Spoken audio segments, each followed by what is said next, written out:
2019년 8월 드디어 석사물을 쓰다. 말도 많고 탈도 많던 대학원 공부를 어렵게 마치고 8월의 뜨거운 태양 아래 백석대학 천안 캠퍼스에서 졸업식을 가졌다. 땡볕의 열기만큼이나 만학도의 졸업을 축하해주는 언니들과 교회 식구들이 참석해 주었고, 이 졸업장을 받기 위해 얻어야 했던 것과 잃어야 했던 것들이 나중에 내 삶에 큰 영향을 주게 된다. 한편 남편과의 결혼 생활은 순탄치 않았지만 모든 부부가 한두 가지의 문제는 안고 살아가는 터라 참고 살았는데 결국 파탄의 원인이 된 건 결혼 초부터 있었던 도박의 늪에서 빠져나오지 못하고 급기야 게임방에서의 성추행으로 벌금형까지 받게 되고 화가 난다고 게임방에서 행패를 부리다가 형사사건까지 연루되다 보니 참고 살기에는 너무 버거웠다. 그러나 언니들은 어찌된 일인지 이혼을 굳고 반대했고 아마도 그동안 남편에게 나를 떠맡기고 방관하던 식구들이 내가 이혼하면 책임지게 되는 게 부담스러웠을까? 나는 혼자 견디어내는데도 한계가 있었다. 2021년 초부터는 아예 생활비도 내놓지 않았으니 처음엔 생활비로 100만 원을 내놓겠다고 하더니 일일이 생활비를 자존심이 강한 내가 애원해와 겨우 주는 시기였고 언젠가는 카드를 주기 싫어 집어 던졌는데 너무 자존심이 상했다. 그 와중에 3월달 허리 협착증으로 시술 받으러 병원에 입원을 하게 됐는데 병원 측 사회복지팀에서 다 부담하기로 하고 2, 3일 입원하기로 한 것인데 남편은 돈 들어갈까 봐 내가 안중에도 없었다. 엎친 데 겹친 격 병원에서는 2, 3일 입원하기로 했던 것을 공휴일과 주말이 끼었다고 일주일 넘게 잡아두고는 500만 원 이상의 액수를 맞추기 위해 마치 볼모가 된 것 같이 정신적으로 시달려야 했으니 도떼기 시장 같은 6인실 병실에서 잠도 자지 못했고 태어나고 집에 오니 남편은 돈이 들어갈 것이 걱정인지 아는 채도 하지 않았다. 난 도저히 같이 살 수가 없어서 집을 얻어 나가려고 잠시 평택의 부동산에 다니러 갔던 것인데 그 사이 남편이 실종 신고를 내었단다. 경찰에 연락을 받고 난 너무 어이가 없어서 이성을 잃고 호텔 방에서 밤새도록 언니들과 남편에게 고래고래 소리를 지르며 모두 인연을 끊겠다고 했고 급기야 작은 오빠는 나를 정신병원에 입원시켜야 한다고 했으니 난 살아가기 위해 돌파구를 찾아야 했고 남편에게는 이혼 허락을 받았다.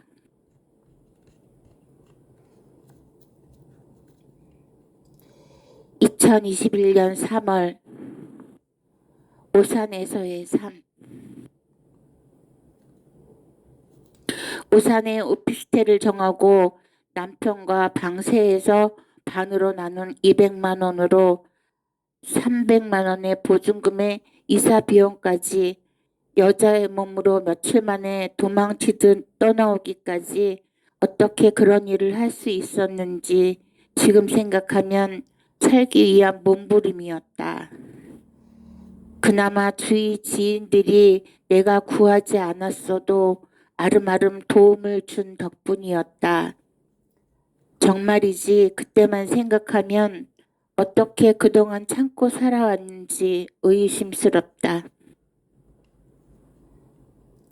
2017년부터 쌓아온 강사의 경력이 이곳에서 생활하는 데 도움이 되었고, 혼자라는 게 자유롭지만 나 혼자 책임지어야 한다는 의지를 갖게 했다.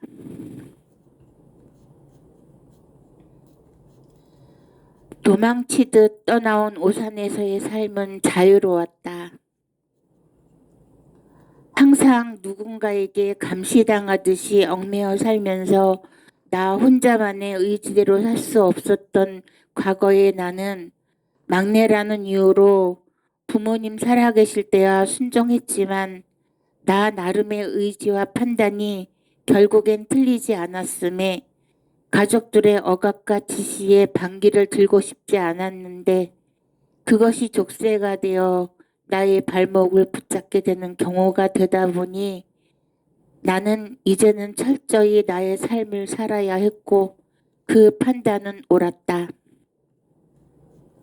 어찌됐든지 나는 2017년부터 해오던 방과후 강의를 계속 할 수 있었고 남들은 코로나 시대를 겪으면서도 일자리가 없다고 쉬고 있어도 나는 화성이고 평택이고 오라는 곳은 무조건 다녔고 경력이 쌓이다 보니 빠듯한 스케줄이었고 서서히 예전의 나로 돌아가고 있었다.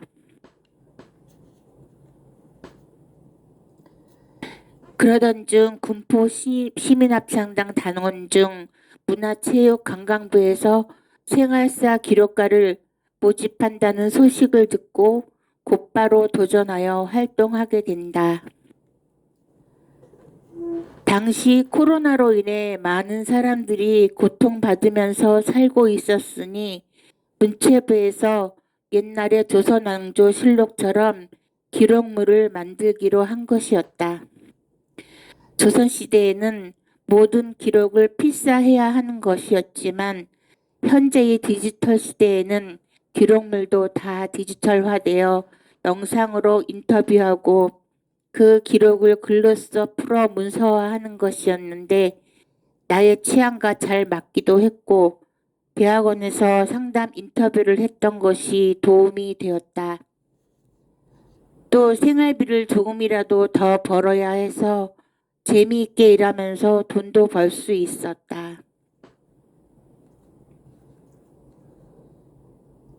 이렇게 생활이 안정될 무렵 연락을 끊고 있었던 언니가 무작정 오피스텔로 찾아와서 정보도 없이 어느 지역 오피스텔이라는 것만 알고 와서 나는 나의 사는 모습을 보고는 많이 안타까워했고 이모저모로 도움을 주었다. 우선 사는 공간이 편해 보이지만 월세와 관리비가 만만치 않고 장기적으로 주거가 안정되어야 한다면서 임대 아파트와 행복주택을 신청하는 데 도움을 주었고 운이 좋게 곧바로 2군데에 다 예부 입주 자격을 받았다.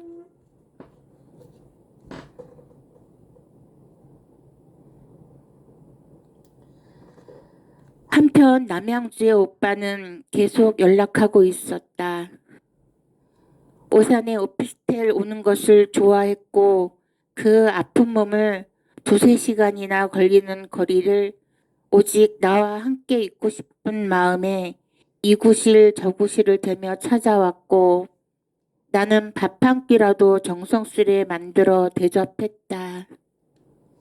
이미 가난 말기에 접어든 오빠는 잘 먹지도 못하면서도 이것저것 내가 해주는 음식을 맛있게 먹고 가까운 곳에 바람이라도 쏘이려고 인터넷을 뒤져 택시라도 타고 움직였고 오산대 근처의 다리 밑 시냇가에서 깊은 낮잠을 자기도 하였다. 마지막 우리 집을 찾았을 때는 다른 때보다 오래 머물면서 내가 먹고 싶은 거를 물어서 1시간 이상을 걸어 만두와 내가 좋아하는 체리를 사다 주기도 했다. 배가 아파서 밤새 화장실에 있다 지쳐서 낮에는 밖에도 나가지 못하고 그냥 머물고 싶다고 해서 내가 피아노 연주를 해주니 좋아했다. 그때는 나도 힘들어서 못 느꼈는데 그 사람은 마지막 남은 하루하루를 그렇게 정리하고 있었다. 나는 8월의 크리스마스라는 영화의 한석규가 첫사랑과 마지막 생을 같이 하다가 강가에서 머리를 기대고 영혼이 잠든 것을 떠올리며 나도 마지막까지 좋은 기억만 가지게 하고 싶었고 실제로도 그렇게 했다.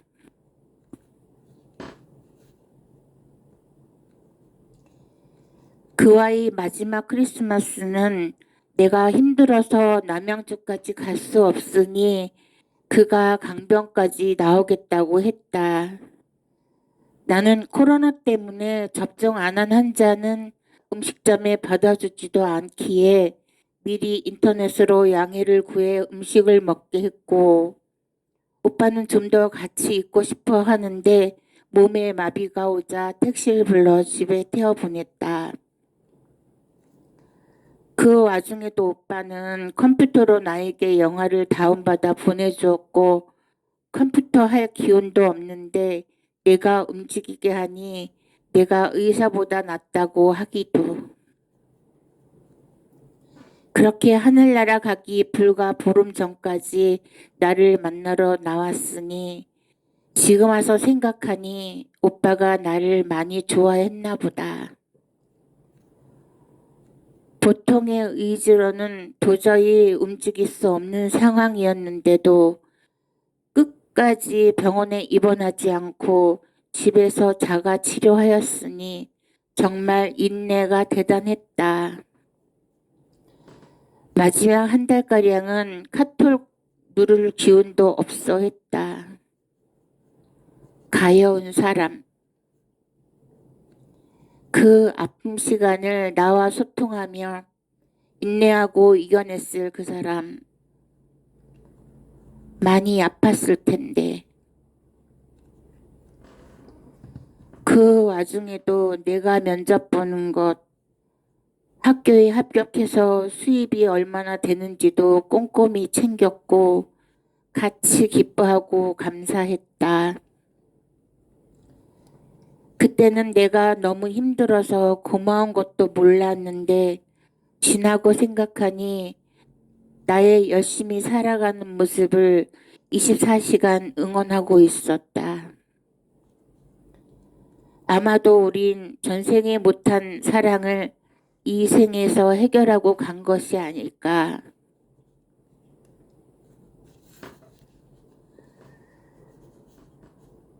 그가 천국 가기 이틀 전인가 저녁 늦게 잠이 들었는데 꿈에 오빠가 나에게로 오겠다고 하는 소리에 잠을 깼다. 꿈이었지만 너무 생생했고 불길한 예감은 틀리지 않았다. 밤 12시가 다 되어 오빠에게 카톡이 왔는데 병원이라는 짧은 문구였다. 이미 말하기도 곤란한 상황에서 응급실에 왔다는 연락이었다. 오빠는 그 순간까지도 나에게 연락하고 싶었던 것이었으니 전화 통화도 제대로 되지 않았었는데 난 밤을 꼴딱 새웠고 내가 병원 면회 가겠다고 하자 월요일쯤 오란다. 그렇게 빨리 갈 줄 알았으면 그때 응급실로 갔을 것을. 다음날 동네 요양원에 입원했다는 연락을 받고 불안한 마음으로 기다리고 있었는데 잠깐 잠든 사이에 전화가 와 있었다. 카톡 소리에도 깨는 내가 피곤해서 깊이 잠들었었나 보다. 불안한 마음에 전화해보니 우리 집으로 오고 싶다고 데리러 오란다. 죽을 것 같아서 요양원에 있을 수가 없단다. 새벽 시간에 택시를 타고 남양주로 가고 있었으나 코로나 시대에 면회가 안 될 것이 뻔했지만 멀리서 새벽에 왔다고 하면 위중한 환자이니 얼굴이라도 보여줄까 하는 기대로 달려갔지만 역시 그 시간엔 만날 수가 없었다. 애원을 하니 새벽에 다시 와보란다. 난 바삐 나오느라 양말도 못 신고 1월 강추위에 호텔을 찾았지만 젊은 데이트족이 춥고 술집이 영업을 일찍 끝내다 보니 모텔로 들어가서 3시간을 떨며 택시도 잡히지 않았고 4시가 넘어서 겨우 모텔에 가서 잠시 눈을 붙이려는데 영환 씨가 이미 산소 마스크를 껴서 움직이기 힘들단다. 그래도 멀리서 왔는데 얼굴이라도 보여달라고 했으나 그의 와이프로부터 전화가 왔는데 그 상황을 환자가 모르기에 나에게 연락했다면서 장기가 다 괴사해서 몸은 이미 망가졌고 머리만 살아있는 거란다. 그러면서 자신도 입원만 시켰지 면회도 갈 수 없는 상황이라고. 병원으로 가던 택시를 집으로 돌리며 처음이자 마지막으로 그 와이프를 원망했다. 아무리 오래 아파도 아이들의 아버지이자 자신의 남편인데. 난 오빠에게 전화해서 병원에 입원했으니 마음 편히 쉬라고 했더니 편안하게 잠드는 것 같았다. 그리곤 연락이 끊겼다. 아니, 전화를 못 받았다. 나와의 통화를 마지막으로 의식을 잃은 게다.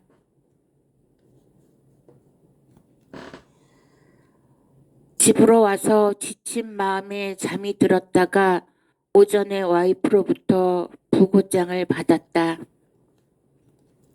난 실감이 나지 않았고 혼자서는 도저히 장례식장을 갈 수가 없어 지리산에서 같이 수련받던 오빠 친구와 장례식장을 찾았는데 영정사진에 오빠가 선글라스를 켜고 있었다. 아무리 무식해도 유치원 원장을 한다던 그 와이프가 의심스러웠다. 어쩜 그 사진이 수없이 많은데 그럴 수가. 사진 앞에서 목례만 하고 도망치듯 나오는 나는 눈물도 나오지 않았다. 불쌍한 사람.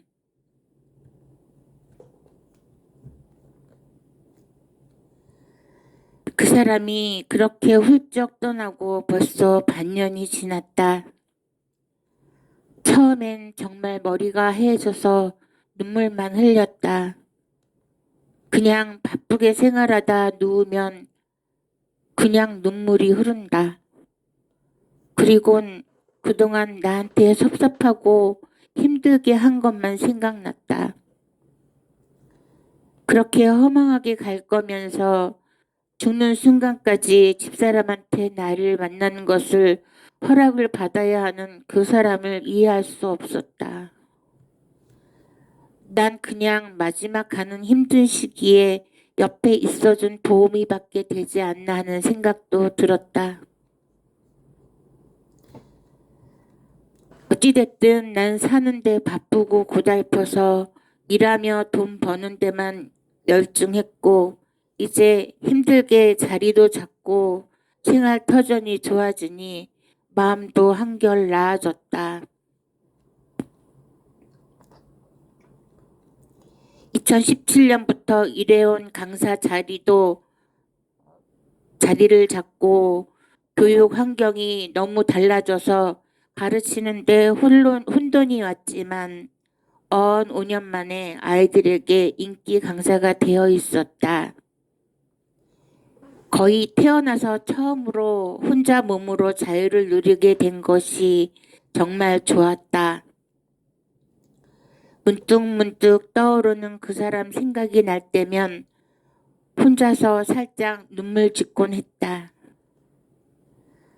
아마도 그 사람은 그동안에 어느 누구보다도 나의 하루 24시간을 공유하고 싶어 했고, 좋아하면서도 자존심 때문에 경미야 사랑한다 라고 한 번도 입 밖으로 내지는 않았지만 나에게 너무 많은 것을 주고 간 사람이다. 애써 잊으려 노력하지 않고 지나간 것은 다 아름다운 추억으로 남는 것이라고 생각하고 싶다.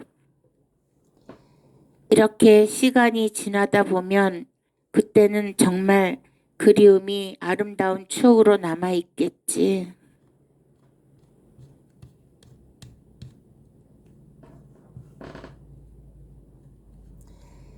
나는 세상을 살면서 정직하고 노력하면 어려움이 없을 것이라고 생각했다. 그리고 주위에 비굴하게 살면서 기회주의의 삶을 사는 사람들을 경멸했었다. 물론 지금도 그렇지만. 그리고 나 혼자만 이 세상에 고통을 다 안고 사는 것 같다는 고민도 했다. 그러나 주위를 돌아보니 누구나 다 크고 작게 한두 가지 어려움과 고통을 가지고 산다는 것을 알았다. 재물이 있어도 건강이 나쁠 수가 있고 자식들 때문에 겪는 고통도. 물론 긍정적으로 옳은 삶을 살아야 한다는 생각은 지금도 변함이 없다.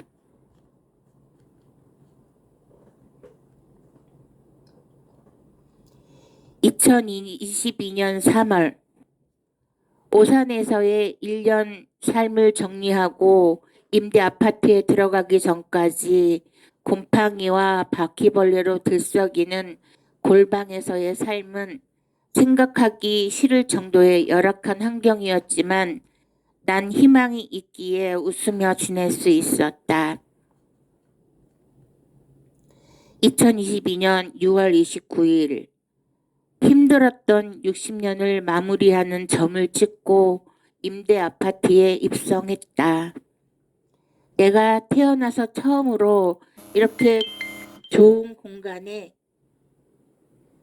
누구의 구속도 없이 살게 된 것에 무한 감사드리며 살고 있다.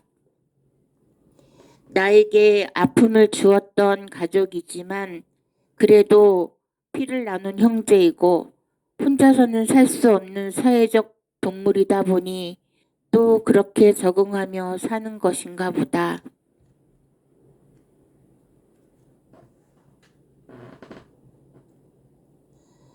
이 자서전을 쓰면서 울컥하며 눈물 짓게 하는 부분이 가끔 있었는데 이러한 부분이 스스로 힐링하는 게 아닐까.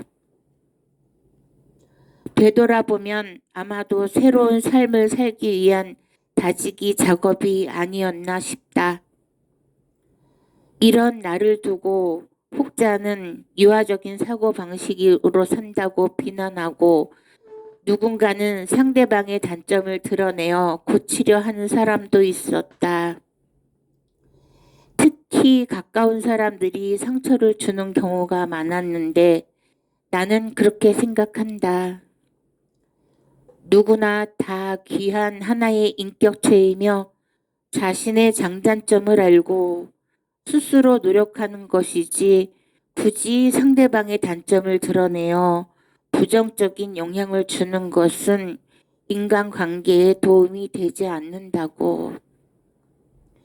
난 이런 경우를 너무 많이 겪어서 스스로 인간관계에 가지치기를 했지만 그것은 잘한 일이라 생각한다.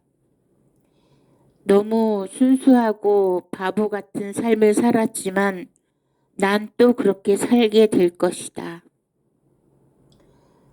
진실은 언제나 밝혀질 것이라는 것을 너무나 잘 알기에.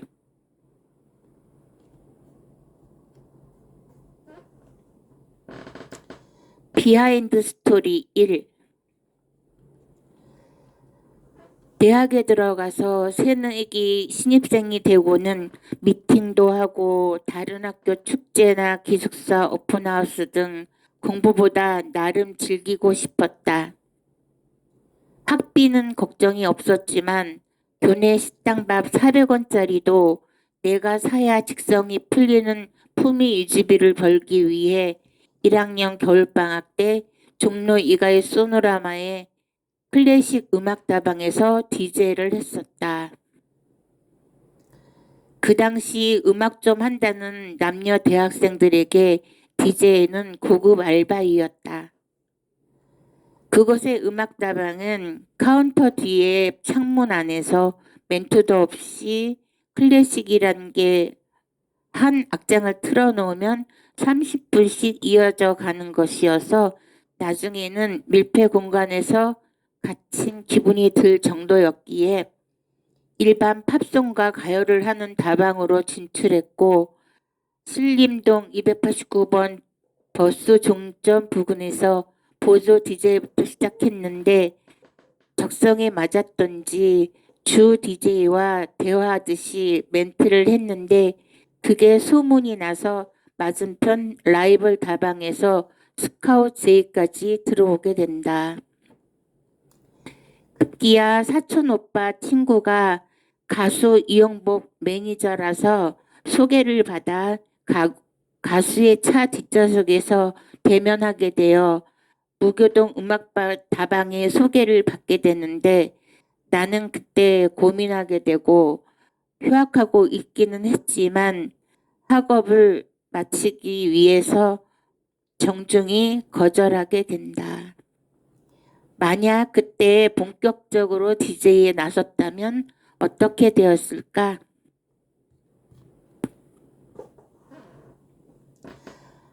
비하인드 스토리 2. 아마도 2019년 어느 날 얼마 전 천국 간 오빠와의 해프닝이다. 내가 사는 곳이 3번이다 보니 멀리 남양주에 살고 있던 오빠였지만 이 핑계 저 핑계를 대어 3번 로디오 거리에 자주 왔는데 원래 성격이 차분하면서도 어떤 때는 아이같이 장난기가 발동하여 나랑 만나자고 약속해놓고 수시로 딴 데 가 있는 행동에 잔뜩 화가 나 있었다.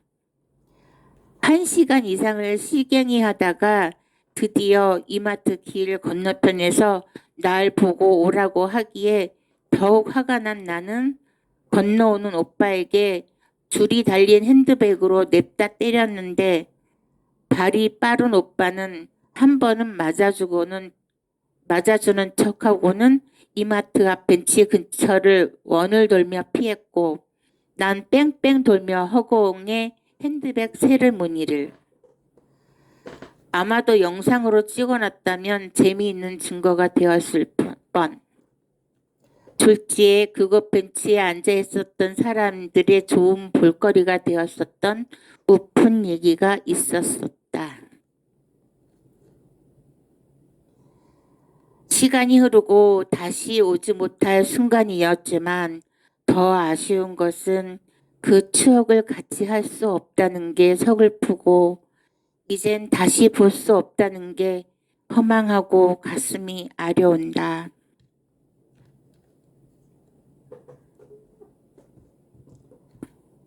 자서전을 마치며 예전에 내가 누구한테 한 말이 있다. 사람이 사람답게 산다는 게 참 어렵네요. 그렇다. 그냥 사는 게 아니고 사람답게 사는 것이 더 힘든 현실이다. 대부분 사람들은 대충 거짓말도 하고 자기가 불리하면 슬쩍 물러서기도 한다. 그러나 자신만 온전하고 남에게 피해가 가는 것은 관가하고 한술 더 떠서 시기와 오만, 누가 봐도 참 어리석은 쫌생이들이 판치고 있으니 나 혼자 아무리 발버둥 쳐봐야 무슨 소용이 있을까 하는 회의감마저 든다. 그런데 난 내가 옳다고 판단하면 행동으로 옮기고 최선의 방법으로 지키려고 노력하는 사람이다. 하지만 누가 봐도 아니다 싶은 행동을 하는 사람을 보면 분노가 치솟으며 불의를 보면 못 참는다는 구실로 정의와 싸운다. 그러나 분노 조절 장애는 아니다. 그냥 간과하기에는 나의 완벽주의가. 사람들은 말한다. 그냥 대충 넘어가라고. 적당히 타협하고 살았으면 이 모양 이 꼴로 살지는 않았을 게다. 대학 때 무릎 꿇고 살기보단 서서 죽겠다고 다소 과하게 표현했지만 사실 나는 그렇게 살았다. 약자를 보면 그냥 지나치지 못하는 이타심 때문에 많은 사람들에게 무조건 퍼주었다. 그러나 남은 건 나이 먹고 병든 내 몸뿐. 하지만 난 아마도 또 그렇게 살 것이다. 오뚜기처럼 굴하지 않고 다시 일어나 꿋꿋하게. 그러나 난 원망하지 않는다. 그로 인해 편하게 산 사람이 있었다면 그것으로 만족해야지. 오늘도 그리고 내일도. 난 그렇게 마음 많은 부자가 되어 열심히 살 것이다.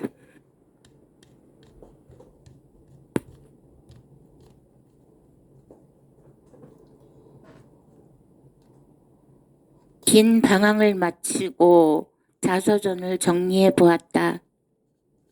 산다는 게 부대끼고 몸부림친 것이라는 걸 익히 알고 있었지만 역시 현실은 아프고 쓰라리다. 전부터 자서전을 편집하는 과정에서 살아가기 바빠서 또는 이런저런 이유로 이렇게 또 하루하루를